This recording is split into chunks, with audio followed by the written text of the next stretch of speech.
కీలకమైనటువంటి పరిణామాలు ఏదైతే రైతుల జీవితాల్లో కీలకమైనటువంటి పరిణామాలు అయితే చోటు చేసుకున్నాయి. ఇదివరకటికి మళ్ళీ లేదు. ఇప్పుడంతా కూడా ఒక సిస్టంలోకి వస్తున్నాయి. రైతులలో మార్పు రావాలా, వాళ్ళకి నేర్పాల్సినటువంటి అవసరం ప్రభుత్వాలకుంది. ఒక చోట పంట పండించడమే కాదు, ఇతర ప్రదేశాలకు తీసుకెళ్ళి అమ్ముకునే అడుగులు వెయ్యకపోతే కనుక కష్టమవుతున్నటువంటి పరిస్థితులు ఎదురవుతున్నాయి.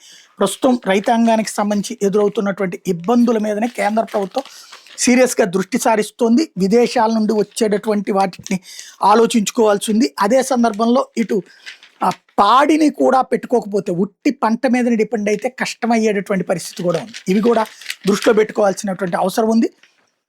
రాబోయేటటువంటి రోజులలో రైతాంగానికి సంబంధించి పల్లె ప్రాంతాలలో నేరుగా కొనుక్కునేటటువంటి విధంగా సంస్థలు ముందుకు వచ్చేటటువంటి అవకాశం ఉంది.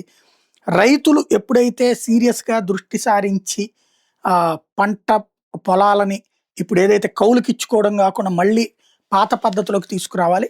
అవసరమైతే ఇతర రాష్ట్రాల నుంచి వచ్చేటటువంటి పని వాళ్ళు ఉంటున్నారు, వాళ్ళతో మాట్లాడుకుని సెట్ చేసుకోవడం బెటర్.